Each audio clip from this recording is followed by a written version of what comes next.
My husband smiled at my sister the same way he used to smile at me, and somehow, I didn't realize it for almost 2 years. That sentence still makes me sick.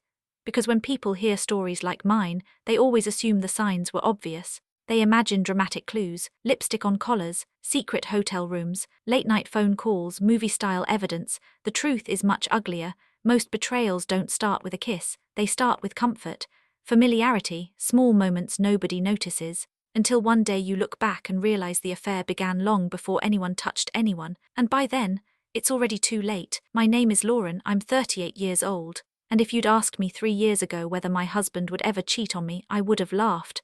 Not because I thought he was perfect, because I thought I knew him. Turns out those are two very different things. His name was Ethan. We'd been married for 12 years, together for almost 15, and honestly, our marriage wasn't bad. That's the part people struggle to understand. We weren't constantly fighting, we weren't separated, we weren't miserable. There wasn't some giant obvious problem. We had routines, inside jokes, movie nights, shared bills, shared dreams, normal life, boring life, the kind of life most people secretly want, which is exactly why I never saw the knife coming. My younger sister's name was Chloe, and if I had to describe Chloe in one word, easy, magnetic. Some people enter rooms. Chloe arrived, everything about her demanded attention. She wasn't necessarily the prettiest woman in every room, but she was always the woman people noticed first.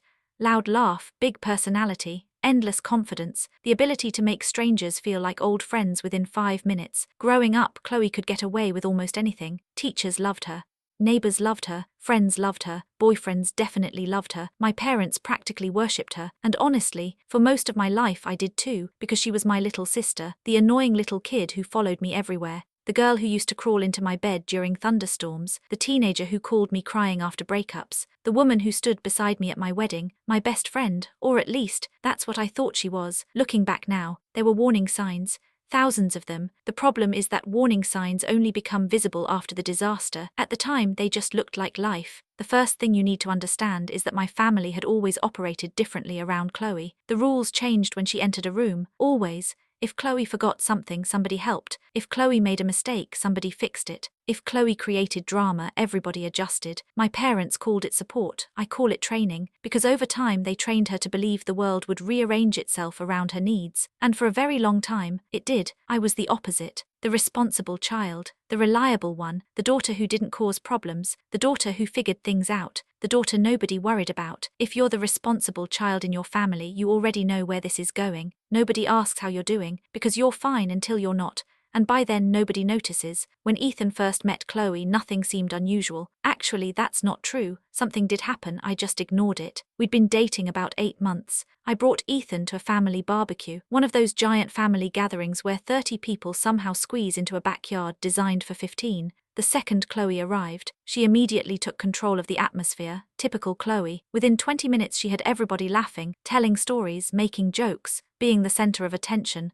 Again, also typical Chloe. I remember standing near the grill talking to Ethan. He watched her tell some ridiculous story. Then he laughed. Nothing unusual there. Everyone laughed. But then he said something I forgot for years until much later. Until after everything exploded. He smiled and said, "Your sister has a way of making people feel important." At the time I agreed because it was true. Chloe had that gift. The problem wasn't the sentence, the problem was the way he said it. The admiration, the fascination, the curiosity, tiny details, meaningless details until they weren't. We got married 3 years later. Chloe was my maid of honor. Of course she was, there was never another option. I still have the photographs. Sometimes I wish I didn't, because now every image feels different, corrupted somehow, poisoned. There's one photo in particular I can't look at anymore. We're all standing together after the ceremony. Me, Ethan, Chloe, everybody's smiling. Everybody looks happy. And every time I see that picture now I wonder something. Was that really the beginning, or had it already started? That's the thing about betrayal. You never know where the story actually begins. You only know where you discovered it. Years passed. Life happened, careers, mortgage payments, holidays, birthdays, family gatherings, everything felt normal. Then Chloe got divorced, and that's when things started changing. Slowly, so slowly. Her marriage lasted 4 years. The divorce was ugly, messy, public, the kind of divorce where both people spend months trying to convince everyone they're the victim. When it finally ended, Chloe moved back to our city, closer to family, closer to me, closer to Ethan. Not that anyone knew how important that detail would become. At first I was happy, excited actually. I missed my sister. We started seeing each other more often, weekly dinners, coffee dates, family events. Movie nights, normal sister stuff. Ethan was supportive too, at least that's how it looked. He helped Chloe move, helped assemble furniture, helped fix things around her apartment. Nothing inappropriate, nothing suspicious, just kindness. The kind of kindness good husbands show family members. That's why I never questioned it. Then things got slightly stranger, not enough to trigger alarms, just enough to be memorable. One evening Chloe came over for dinner. The three of us sat around the kitchen table eating takeout, laughing, talking. Everything felt normal. Then Chloe told a joke. I don't even remember the joke. What I remember is Ethan's reaction. He laughed harder than I'd seen him laugh in months. Maybe years, the kind of laugh that makes your face turn red, the kind of laugh that's impossible to fake. And suddenly something felt weird, not wrong, just weird. I remember noticing it, then immediately feeling guilty for noticing, because what kind of wife gets jealous of a laugh? A paranoid wife, an insecure wife, a crazy wife. At least that's what I told myself, so I ignored it. Big mistake. One of many. The strange moments continued. Tiny things, meaningless things, until they weren't meaningless anymore. Inside jokes, frequent texts, conversations that started before I entered rooms, conversations that stopped when I entered rooms. Again, nothing dramatic, just strange. One night I woke up around 2 in the morning. Ethan wasn't in bed. I found him downstairs, sitting on the couch, phone in hand, the television off, house completely dark. I remember standing in the doorway, confused, half asleep. "What are you doing?" He looked startled, actually startled, then smiled too quickly. "Couldn't sleep." I nodded, seemed reasonable. Then I noticed him turn his phone over, screen down. The movement lasted maybe 1 second, but I saw it. And suddenly, for the first time, something felt wrong. Not enough, not yet, but something. The next morning I almost asked about it. Almost. Then I talked myself out of it, because trust isn't just believing someone. Trust is often ignoring your own instincts. And at that point, I still trusted Ethan more than I trusted myself. I had no idea how expensive that decision was going to become, because what I didn't know was that the first real secret already existed, and the person helping them hide it wasn't just my sister, it wasn't just my husband, it was someone else, someone I trusted completely, someone who sat at my dinner table, someone who smiled in my face, someone who would eventually betray me almost as badly as they did. But I wouldn't discover that for a long time, not until the lies became too big to hide, and by then, my entire family was already involved. The first person I suspected wasn't Ethan, it wasn't Chloe either. Looking back, that's almost funny, because the truth was standing right in front of me the entire time. But when you've loved someone for 15 years, your brain becomes very creative. It will accuse strangers, coincidences, bad timing, stress. Literally anything before it accuses the people you trust most. That's exactly what happened to me. After the night I found Ethan downstairs texting at 2 in the morning, I spent weeks convincing myself I was being ridiculous. Work stress, insomnia, nothing unusual, end of story. At least that's what I kept telling myself. The problem was, the strange moments didn't stop, they multiplied. And once you start noticing patterns, it's impossible to stop. A few weeks later, Chloe invited us to dinner at her apartment. Nothing fancy. Pasta, wine, music playing softly in the background. Normal evening, the kind of evening we'd had dozens of times before. At one point Chloe went to the kitchen to grab dessert. Ethan immediately stood up. "I'll help." Simple, harmless, except something about it felt automatic, like he'd done it 100 times before. The thought appeared and disappeared almost instantly, but it left a mark, because for the first time I started paying attention. Not investigating, not snooping, just paying attention. And what I saw bothered me. A lot. Ethan knew things before Chloe told me. Tiny things, a problem at work, a fight with a friend, a new coffee machine she bought, random details, nothing important, but enough to create questions. One night Chloe mentioned changing internet providers. Ethan immediately asked, "Did they ever fix the installation issue?" Silence, tiny silence, barely noticeable. Then Chloe answered, "Yeah," and the conversation continued. Nobody reacted, except me, because I didn't know there had been an installation issue. Apparently Ethan did.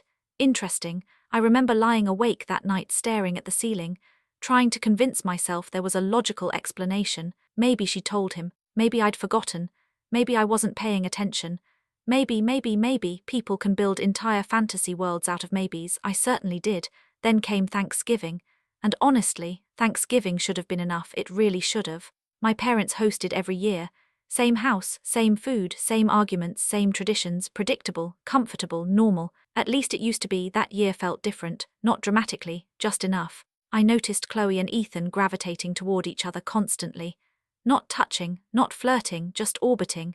like two people sharing the same invisible gravity. When everybody moved into the living room, they ended up sitting beside each other. When people split into groups, they ended up talking together. When conversations started, they somehow found each other, again, and again, and again. I remember watching them laugh about something, some private joke, and suddenly I felt excluded. Not suspicious, excluded. There's a difference, or at least I thought there was. That night I mentioned it to Ethan, casually, very casually. Because even then I wasn't thinking affair, I was thinking boundaries, friendship, something, anything. His reaction caught me off guard. Not because he got angry, because he got defensive too fast. Much too fast. I can't talk to your sister now, I immediately backed off. Because that's what people like me do, we back off. We apologize. We smooth things over. We convince ourselves we overreacted. The conversation ended within minutes, but something had changed. A seed had been planted.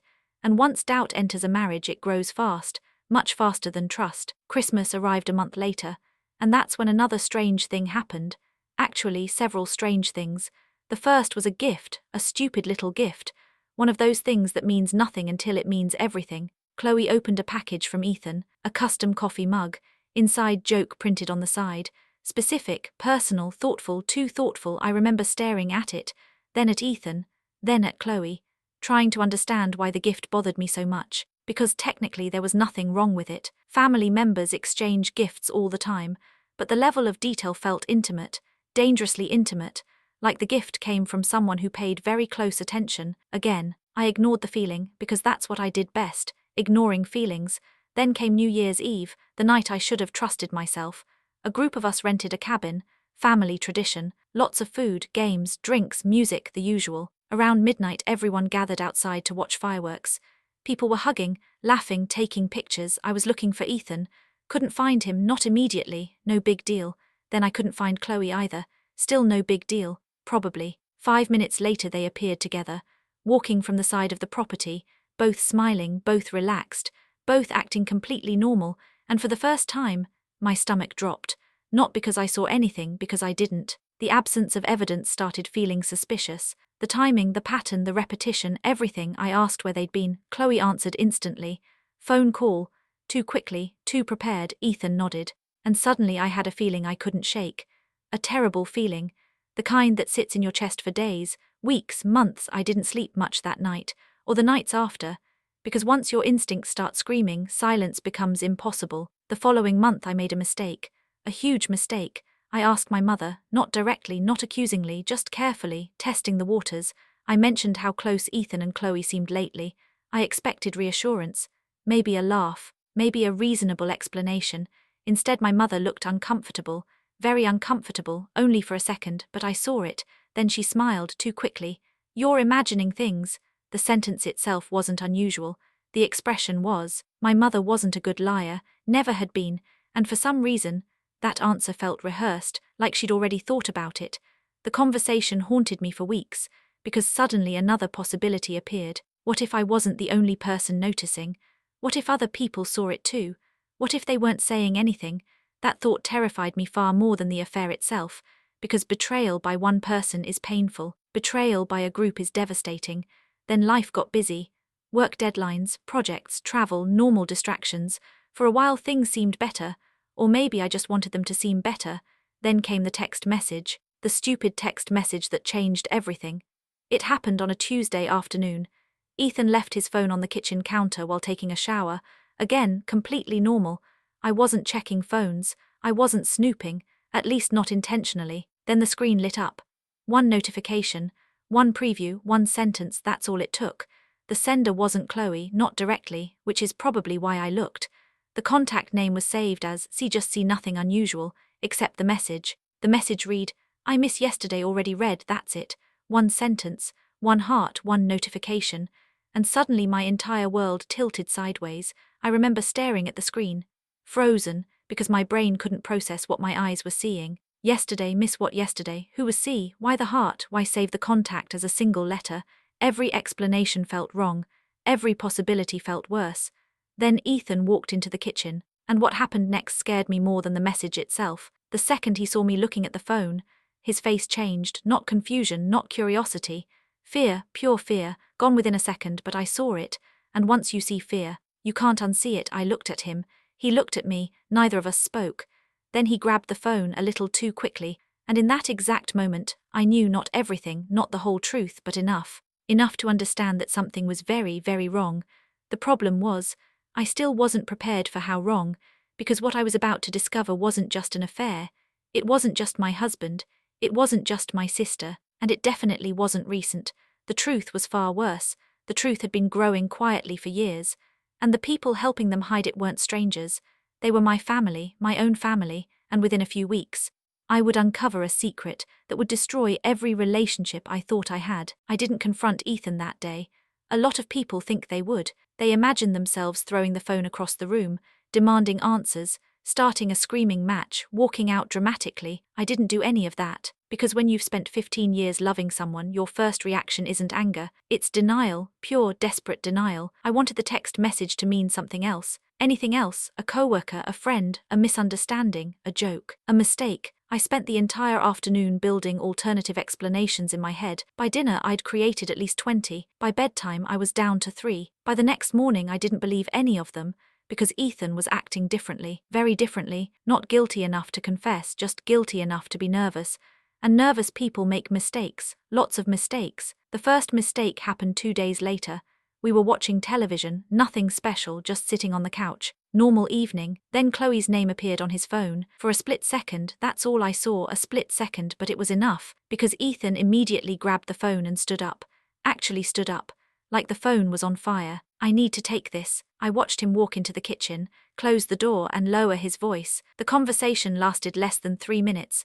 When he returned, he acted completely normal. Too normal, the kind of normal people perform, not the kind they naturally are. And suddenly I remembered something. Over the past year, Ethan and Chloe had been talking constantly. Texts, calls, messages, social media, all under the excuse of family. Family is an amazing hiding place. Nobody questions family. That realization made me feel physically sick. The next week was torture, absolute torture, because I wasn't sleeping, I wasn't eating properly, and worst of all, I couldn't tell anybody, or at least I thought I couldn't. The person I would have normally called was Chloe. Think about that, my best friend, my sister, the person I'd shared everything with my entire life, and suddenly she was the one person I couldn't trust. I remember staring at her contact information one night, my thumb hovering over the call button, wanting so badly to believe I was wrong, wanting her to laugh and explain everything, wanting this nightmare to disappear.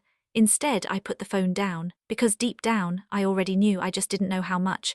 Then something happened that changed everything. My cousin Rachel called me. Rachel and I weren't especially close.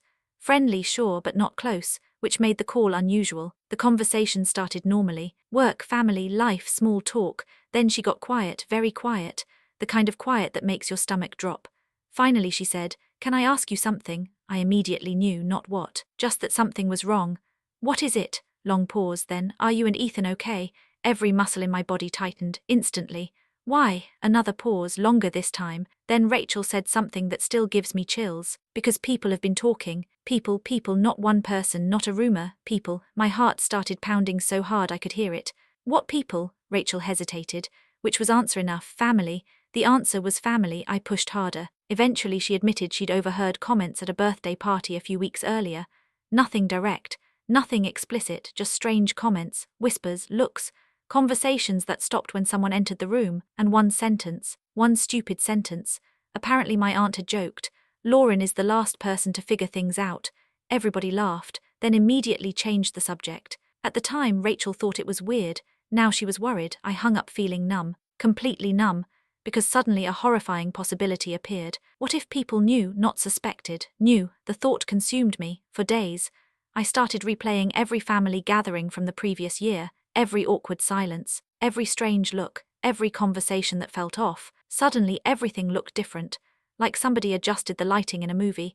Then I remembered New Year's Eve, the missing 20 minutes, the smiles, the strange energy. Then Thanksgiving, then Christmas, then dozens of other moments, individually meaningless, together devastating. I needed proof, not suspicion, not instinct. Proof. The problem was I had no idea how to get it, until Ethan made another mistake. A huge one. He forgot his tablet at home. Most people don't realize tablets are dangerous. Messages sync, photos sync, apps sync, everything syncs. I wasn't planning to look. At least that's what I told myself.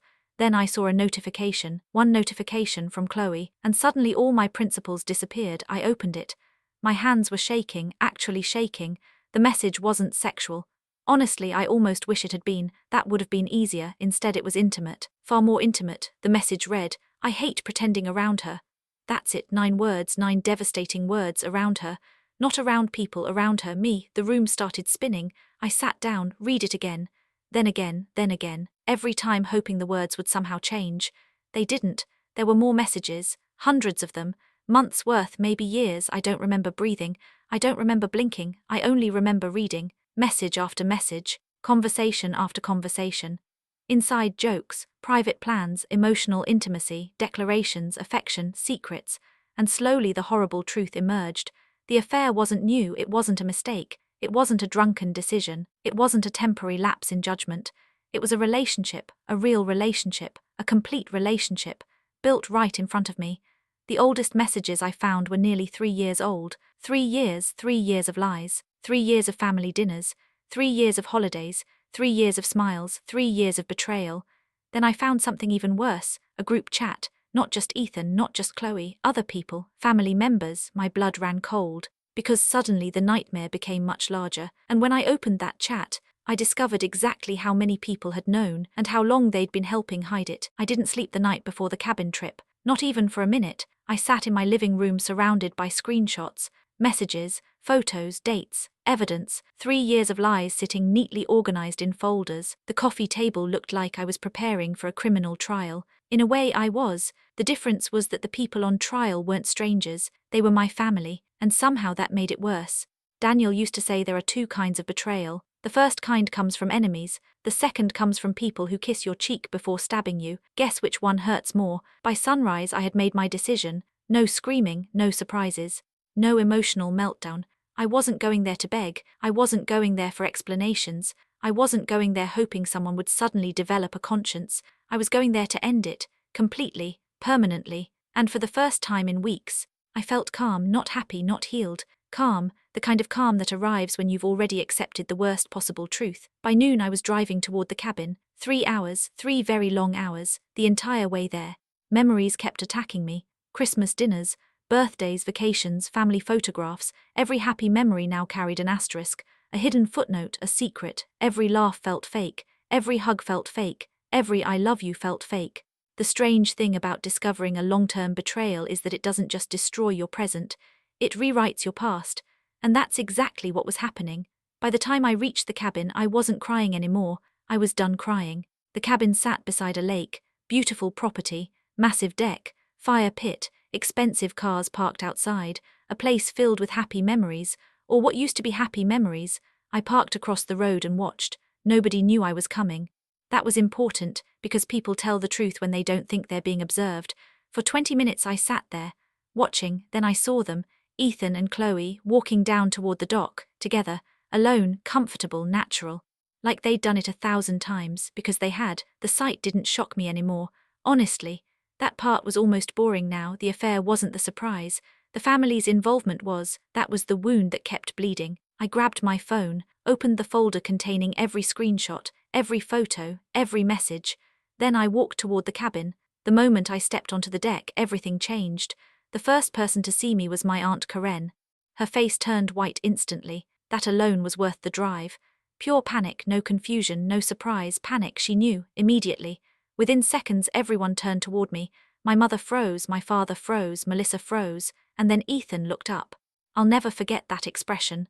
Ever, fear, real fear. The kind that appears when someone realizes the game is over. Then Chloe saw me, and suddenly nobody was smiling anymore. Interesting, I stood there quietly. Nobody spoke, nobody moved. It felt like the entire world had paused. Finally my mother stood up. "Lauren," I held up my hand. "No," silence. Then I looked around the table, every face, one by one, and said the sentence I'd rehearsed 100 times. "How long were you planning to keep lying to me?" Nobody answered. Of course they didn't, because there was no answer, not a good one anyway. Then Ethan stood up, big mistake. "Lauren, let's talk." "No." His mouth closed immediately. For the first time in years I wasn't playing my assigned role. I wasn't calming everyone down. I wasn't being understanding. I wasn't protecting anyone, not anymore. I walked to the center of the deck, placed my phone on the table. and opened the screenshots. The atmosphere changed instantly, because suddenly everybody knew, not suspected, knew I knew everything, the messages, the photos, the trips, the lies, everything. My mother's hands started shaking. My father looked sick, actually sick. Good. Then Chloe tried something incredible, absolutely incredible. She started crying. The same move she'd used her entire life, the same move everyone always rewarded. Only this time it didn't work. Because I wasn't 7 years old anymore. I wasn't 15. I wasn't 25. I wasn't competing for fairness. I was finished, completely finished. You don't understand, I laughed, actually laughed. The sound startled everyone, including me, because it was the first genuine laugh I'd had in weeks. Oh, I understand. Silence. Then I started reading, message after message, conversation after conversation, out loud. The entire deck became a courtroom. Every lie entered evidence. Every secret entered evidence. Every betrayal entered evidence. Nobody stopped me. Nobody could, because the proof was overwhelming. Then I reached the group chat. The moment I started reading those messages, the atmosphere shifted. The affair was bad. The conspiracy was worse. Far worse. I read my mother's messages, my father's messages, my aunt's messages, everything, one by one. People couldn't even look at each other anymore. Then I reached the message, the one from my father. Maybe Ethan should just leave Lauren and be with Chloe. Silence, absolute silence. I looked directly at him. He couldn't meet my eyes, not even for a second. And honestly, that hurt more than the affair. Because affairs happen, people are selfish, people are weak, people are dishonest, but your father is supposed to choose you. Mine didn't. Then something unexpected happened. My cousin Melissa stood up, crying, actually crying, and admitted she'd hated the situation from the beginning. Then Rachel arrived, because yes, I'd invited Rachel, the one person who actually warned me. She walked onto the deck carrying printed copies of everything, hundreds of pages. The symbolism wasn't subtle. Years of lies, now impossible to hide. And that's when the real collapse began, because once the truth becomes public, people stop protecting each other. They start protecting themselves. My aunt blamed my mother blamed Chloe blamed Ethan blamed circumstances. Everybody started scrambling, everybody except me. I was done scrambling. Then Chloe finally snapped, and what she said revealed everything, everything. She screamed, "You always loved Lauren more." The entire deck froze, because suddenly the truth appeared. Not the affair, the motive, the jealousy, the resentment, years of it. Apparently Chloe had spent her entire life believing she lived in my shadow. The successful sister, the stable marriage, the responsible daughter, the reliable one, while everyone else saw favoritism. She saw competition. Funny how reality works. Then she looked at me and said, "Ethan chose me." I expected pain. Instead I felt nothing, absolutely nothing, because at that moment I finally understood something. If a husband can be stolen, he was never really yours. A loyal husband isn't available for theft. Only an unfaithful one is. And suddenly Ethan didn't look special anymore. He looked weak, very weak. The following months were brutal. Divorce proceedings started immediately. The affair became public. Family relationships exploded. People picked sides, then switched sides. Then switched again. Chaos, pure chaos, the biggest surprise. Nobody chose Ethan, not even Chloe eventually. Because once the excitement disappeared, reality arrived. Affairs thrive in fantasy. Relationships survive in reality. Very different environments. Within a year, Ethan and Chloe were fighting constantly. Within 2 years, they separated. Within 3 years, they hated each other. I wish I could say that made me happy. It didn't. It just felt predictable. My parents tried repairing our relationship. Really tried. For the first time in their lives, the problem was timing. You can rebuild trust, sometimes, but you can't rebuild lost years. Those are gone forever. Eventually I forgave them. Not because they deserved it, because carrying that much anger became exhausting. Forgiveness isn't approval, it's freedom, big difference. As for Ethan, I never spoke to him again, not once, not because I was angry, because I had nothing left to say. And Chloe, that relationship never fully recovered, maybe it never will. Some betrayals leave scars too deep for complete healing. That's reality. Not every story ends with reconciliation, some end with distance. And that's okay. 3 years later I sat on a beach alone watching the sunset. Peaceful, quiet, simple.